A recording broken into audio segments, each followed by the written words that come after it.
Assalamualaikum warahmatullahi wabarakatuh. Selamat siang dan salam sejahtera.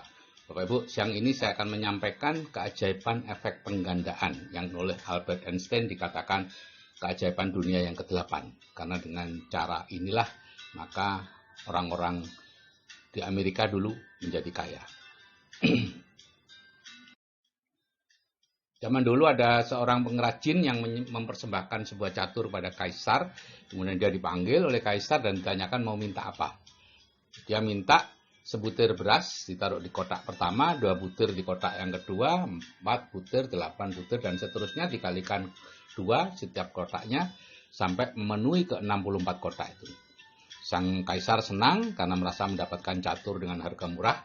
Kemudian mulai menyuruh kokinya untuk mengambil beras. Ditumpuklah di situ, di jalur pertama sampai 128 ada ditumpuk kecil, kemudian 256, 508, 1 kotak, 2 kantong, 4 kantong, dan seterusnya. Begitu 32 kantong, raja mulai sadar bahwa ini tidak betul. Akhirnya dipanggil ahli matematika dan ditanyakan berapa sebetulnya yang dibutuhkan kalau dikalikan 2 kali di setiap kotak.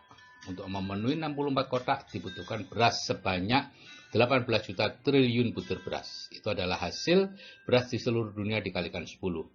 Akhirnya raja membatalkan perjanjiannya dan menggantikan dengan sejumlah tanah. Nah, efek penggandaan bisa digunakan untuk apa saja, Bapak Ibu. Ya, ini pemanfaatannya. Kalau secara konvensional, berbunga perbankan, instrumen investasi lain, dan semuanya menggunakan itu, yaitu kelipatan, investasi ternak dan lain-lain. Kalau non konvensional ya networking, ya jaringan konsumen. Anda bisa baca di buku The Parable of Pipeline atau Networking One-on-One dan sebagainya. Banyak cerita tentang ini.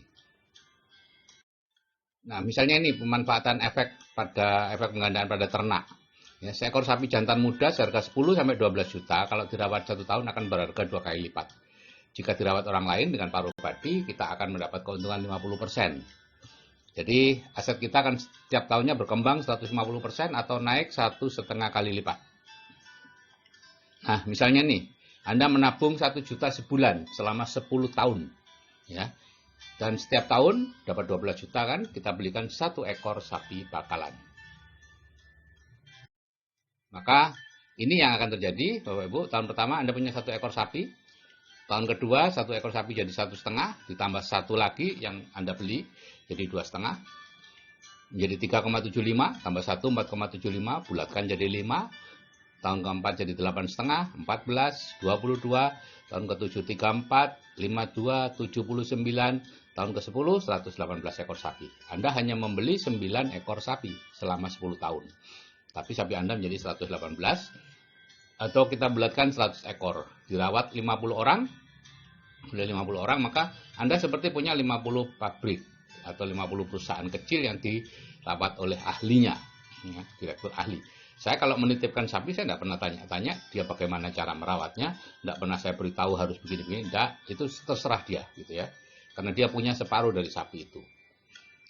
Nanti kita akan lihat aja, beberapa tahun kemudian akan melihat perkembangannya bagaimana.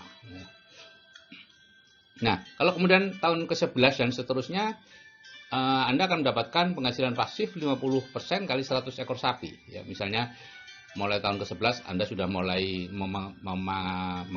memakai atau mengambil manfaatnya. Kurang lebih 600 juta per tahun atau 50 juta per bulan nilai uang sekarang. Tanpa kerja, Bapak Ibu. Ya. Nah, ada catatan tapi ya, syarat dan ketentuan berlaku. Ya, yaitu ini. Kalau Anda mau memulai ini, perhatikan. 3 tahun pertama biasanya hilang tuh investasi Anda.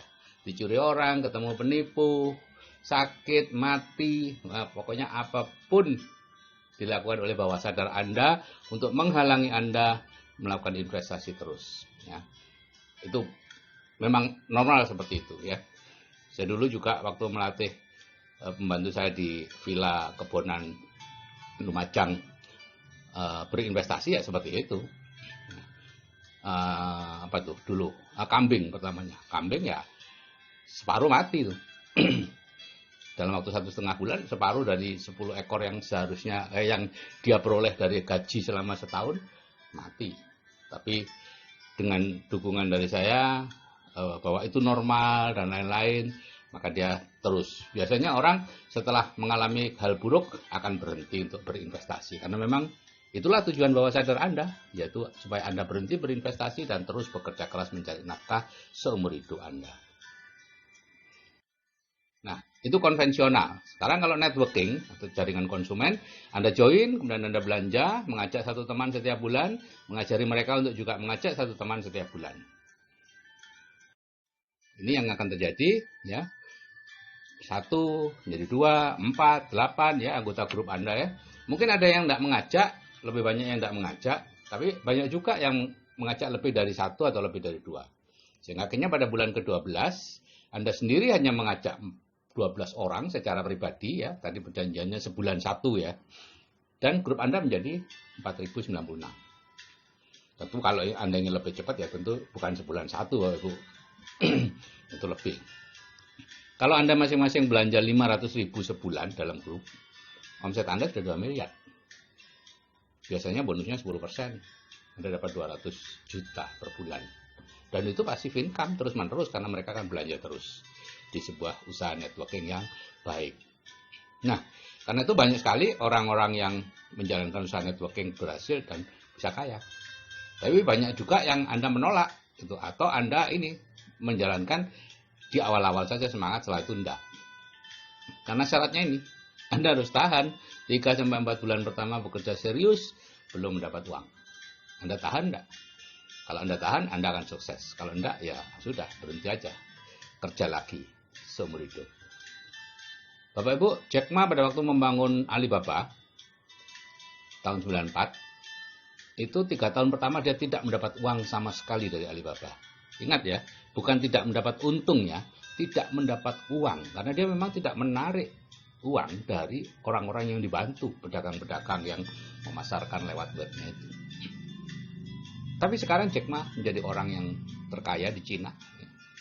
Dan orang-orang pedagang-pedagang yang dia bantu, ya tetap aja hidupnya seperti itu. Gitu ya. Tidak akan bertambah kaya. Nah, itu Bapak Ibu, mengenai efek penggandaan. Tapi Bapak Ibu, hasil akhirnya tergantung isi pikiran Anda. Ya, nanti biasanya kalau saya mengupload begini ada banyak pertanyaan tentang teknik. Pak, bagaimana sapi cari orangnya gimana, bla bla bla. Tidak penting.